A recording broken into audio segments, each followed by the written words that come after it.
මචං අද මම ඔයාගෙන් ප්‍රශ්නයක් අහනවා. ඔයාට ඕනේ මැරෙනකම් රස්සාවක් කරලා කාට හරි වහල් වෙලා මාසේ අන්තිමට ලැබෙන පඩියෙන් යන්තම් ජීවත් වෙන්නද? නැත්තම් අවුරුදු 30 35 වෙද්දී ඔයා කැමති ඕනෑම දෙයක් කරන්න පුළුවන් මූල්‍ය නිදහසක් ෆයිනෑන්ෂල් ෆ්‍රීඩම් එක ලබා ගන්නද? ලංකාවේ ගොඩක් අයට මේ මූල්‍ය නිදහස කියන වචනේ ඇහෙනකොට හිතෙන්නේ ඒක ලොකු සල්ලිකාරයන්ට විතරක් තියෙන දෙයක් කියලා. ඒත් ඇත්ත ඒක නෙවෙයි මචං. මූල්‍ය නිදහස කියන්නේ ඔයා ළඟ තියෙන සල්ලි ප්‍රමාණය නෙවෙයි. ඔයාගේ කාලය ඔයාට කැමති විදිහට පාවිච්චි කරන්න තියෙන නිදහසයි. අද මම ඔයාට කියලා දෙනවා අවුරුදු 30ට කලින් මේ මට්ටමට එන්න ඔයා අද ඉඳන් ගන්න ඕන ප්‍රායෝගික පියවර ටික. මේක මේ රටේ කිසිම ඉස්කෝලේක යුනිවර්සිටි එකක උගන්වන්නේ නැති පාඩමක්.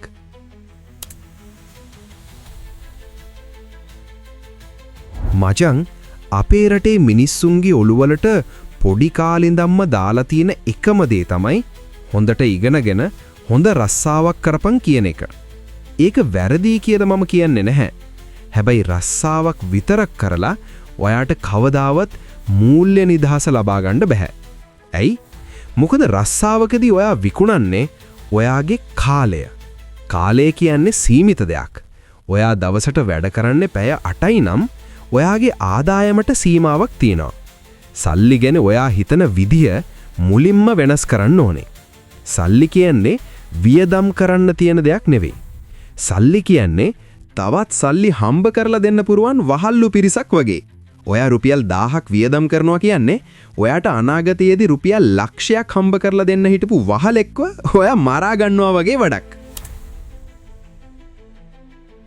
ධනවතුන් සහ දුප්පතුන් අතර තියෙන ලොකුම වෙනස තමයි වත්කම් සහ වගකීම් හඳුනා ගැනීම. ඇසෙට් එකක් කියන්නේ ඔයාගේ සාක්කුවට සල්ලි දාන දෙයක්. උදාහරණයක් විදිහට කොටස් වෙළඳපොළ, කුලියට දෙන ඉඩමක්, නැත්නම් ඔයාගේම බිස්නස් එකක්. ලයබිලිටි එකක් කියන්නේ ඔයාගේ සාක්කුවෙන් සල්ලි එළියට ගන්න දෙයක්. උදාහරණයක් විදිහට ලීසින් දාලා ගත්ත වාහනයක්, නිකන් තියෙන ලොකු ගෙයක්, නැත්නම් ඔයාගේ ෆෝන් එක. ලංකාවේ කොල්ලු කරන ලොකුම වැරද්ද තමයි අතට සල්ලි ටිකක් ආපු ගමන් අනිත් අයට පේන්න ලීසින් එකක් දාලා බයික් එකක් හරි වාහනයක් හරි ගන්න එක. මචං ඒක ඔයාගේ දියුණුව අවුරුදු 10කින් පස්සට ඇදලා දානවා. මුලින්ම ඇසෙට්ස් හදන්න. ඒ ඇසෙට්ස් වලින් එන සල්ලි වලින් පස්සේ ලයබිලිටිස් ගන්න. ඒක තමයි ගේම. දැන් ඔයා අහයි ඉතින් අපි කොහෙද ආයෝජනය කරන්නේ කියලා. ලංකාවේ ඉන්න කෙනෙක්ට පාවිච්චි කරන්න පුරුවන් සරලම පියවර 3ක් මම කියන්නම්. පළවෙනි එක ඔයාගේම ස්කිල් එක. self investment. මුලින්ම සල්ලි උපයන එක වැඩි කරගන්න. ලෝකෙට වටිනාකමක් දෙන්න පුළුවන් ස්කිල් එකක් ඉගෙන ගන්න. කෝඩින්, ඩිජිටල් මාකටිං, නැත්නම් ට්‍රේඩිං. මේක තමයි ලොකුම ප්‍රතිලාභය දෙන ආයෝජනය. දෙවෙනි එක කොටස් වෙළඳපොළ, ස්ටොක් මාකට්. ලංකාවේ CSE එක ගැන ඉගෙන ගන්න. හොඳ සමාගම්වල කොටස් ටික ටික ගන්න පටන් ගන්න. කාලයත් එක්ක මේක කම්පවුන්ඩ් ඉන්ට්‍රස්ට් හරහා විශාල මුදලක් වෙනවා. තුන්වෙනි එක යුනිට් ට්‍රස්ට්. ඔයාට කොටස් වෙළඳපොළ ගැන ලොකු දැනුමක් නැත්තම් යුනිට් ට්‍රස්ට් එකක සල්ලි දාන්න. එතකොට ප්‍රවීණයෝ ඔයාගේ සල්ලි ආයෝජනය කරලා ඔයාට ලාභයක් දෙනවා. මචන්, බැංකුවේ සල්ලි දාලා ඉතුරු කරන එක දැන් කාලේ මෝඩ වැඩක්.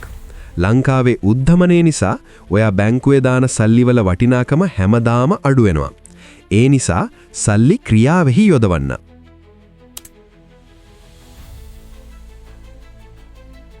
ඇල්බර්ට් අයින්ස්ටයින් කිව්වා කම්පවුන්ඩ් ඉන්ට්‍රස්ට් කියන්නේ ලෝකයේ 8වෙනි පුදුමය කියලා. ඒක තේරුම් ගන්න මිනිහා සල්ලි හම්බ කරනවා. තේරුම් නොගන්න මිනිහා සල්ලි ගෙවනවා. හිතන්න මචන්, ඔයා අවුරුදු 20දී මාසෙට රුපියල් 5000ක් ආයෝජනය කරන්න පටන් ගන්නවා කියලා. අවුරුදු 30 වෙද්දී ඒක රුපියල් ලක්ෂ ගණනක් වෙලා තියේ. ඒ නිසා ඔයා ගාව තියෙන ලොකුම සම්පත සල්ලි නෙවෙයි, කාලය. අදම පටන් ගන්න. පොඩි මුදලකින් හරි පටන් ගන්න. හැබැයි මතක තියාගන්න, ඔයාට තව සතුරෙක් ඉන්නවා. ඒ තමයි උද්ධමනය, ඉන්ෆ්ලේෂන්.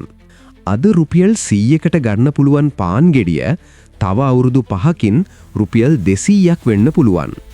ඔයා බැංකුවක 108ක පොලියකට සල්ලි දාලා තියෙනවා නම් හැබැයි රටේ බඩු මිල 120කින් වැඩි වෙනවා නම් ඔයා නොදැනුවත්වම හැමදාම දුප්පත් වෙනවා. ඊළඟ ලොකුම උගුල තමයි ලයිෆ්ස්ටයිල් ක්‍රීප්. පඩිය වැඩි වෙනකොට වියදම් වැඩි කරගන්න එක නවත්තන්න. පඩිය වැඩි වෙනකොට ඔයාගේ වියදම් ටික ඒ මට්ටමටම තියාගන්න පුරුවන් නම් අන්න ඒ වැඩි වෙන පංගුව තමයි ඔයාගේ මූල්‍ය නිදහසට තියෙන කෙටිම පාර. පෝසත් වෙන්න කලින් පෝසත් වගේ පෙන්නන්න උත්සාහ කරන්න එපා. ඒක තමයි ඔයා අවුරුදු 30ට කලින් ගොඩ යන ලොකුම රහස. මචං මේ වීඩියෝ එකේ අන්තිම රහස තමයි මම මේ කියන්න යන්නේ. මේක තමයි හැම දෙයකටම වඩා වැදගත්ම දේ. මනෝවිද්‍යාවේ මේකට කියන්නේ delayed gratification කියලා. සරලවම කිව්වොත් අද ලැබෙන පොඩි සතුටක් පසුවට කල් දාලා අනාගතයේදී ලැබෙන ලොකු ජයග්‍රහණයක් වෙනුවෙන් කැපකිරීම. ස්ටෑන්ෆර්ඩ් විශ්වවිද්‍යාලයේ කරපු ප්‍රසිද්ධ පරීක්ෂණයක් තියෙනවා The Marshmallow Test කියලා. එතනදී පොඩි ළමයෙක්ට මාෂ්මෙලෝ එකක් දීලා කියනවා මම විනාඩි 15කින් එනකන් ඔයා මේක නොකා හිටියොත් මම තව එකක් දෙනවා කියලා. අවුරුදු ගානකට පස්සේ බලද්දි අර විනාඩි 15ක් ඉවසපු ළමයි අනිත් ළමයින්ට වඩා ජීවිතේ මූල්‍යමය වශයෙන් වගේම හැම පැත්තකින්ම සාර්ථක වෙලා ඉන්නවා. මචං සල්ලි සම්බන්ධයෙන්ු තියෙන්නේ ඔය සෙල්ලමමයි. අද අතට සල්ලි ටිකක් ආපු ගමන් අලුත්ම iPhone එකක් ගන්න එක නැත්නම් යාළුවොත් එක්ක ලොකු පාටියක් දාන එක තමයි instant gratification. ඒකෙන් ලැබෙන සතුට තියෙන්නේ දවස් 2යි. හැබැයි ඒ සල්ලි ටික අද ආයෝජනය කරලා අවුරුදු 5ක් 10ක් ඉවසන්න පුළුවන් නම් අනාගතයේදී ඔයාට එක iPhone එකක් නෙවෙයි iPhone කම්පැනියේ කොටස් වුණත් ගන්න පුළුවන් මට්ටමට ඔයා පෝසත් වෙනවා. ගොඩක් අයට මේක කරන්න බැරි හේතුව තමයි සමාජයට පේන්න ජීවත් වෙන්න තියෙන පෙරේතකම. අල්ලපු ගෙදර එක අලුත් බයික් එකක් ගත්තම ඒක දකින ඔයාගේ හිත කියනවා මටත් එකක් ඕනේ කියලා. අන්න ඒ වෙලාවට ඔයාගේ හිත පාලනය කරගන්න පුළුවන් නම් මම දැන් මේක ගන්නෙ නෑ මම මේක ආයෝජනය කරනවා කියලා හිතන්න පුළුවන් නම් මචං ඔයා අවුරුදු 30 වෙද්දි ඉන්නේ මේ රටේ 100ට 1ක් විතරක් ඉන්න ඉහළම තලයේ. හිත පාලනය කරගන්න පිරිමියාට මුළු ලෝකෙම පාලනය කරන්න පුළුවන්. ඒක මතක තියාගන්න. ඉතින් මචං අවුරුදු 30ට කලින් මූල්‍ය නිදහස ගන්නවා කියන්නේ මැජික් එකක් නෙවෙයි. ඒක විනයක්, ඩිසිප්ලින් එකක්. ඔයාගේ වියදම් පාලනය කරලා ආයෝජනයේ පුරුද්දක් කරගත්තොත් ඔයාට ඒක කරන්න පුළුවන්. ලංකාවේ ආර්ථිකයට බැන ඉන්නව වෙනුවට මේ ආර්ථිකයේ ඇතුලේ තියෙන අවස්ථා පාවිච්චි කරන්න. මේ වීඩියෝ එක ගැන ඔයාගේ අදහස මොකද්ද? ඔයා දැනටමත් ආයෝජනය කරනවා නම් ඒක පහලින් කමෙන්ට් කරන්න. තවත් මේ වගේම පෞරුෂය සහ ජීවිතය දියුණු කරන වීඩියෝස් බලන්න මගේ channel එක subscribe කරන්න. ඊළඟ වීඩියෝ එකකින් හම්බ වෙමු. ජය වේවා.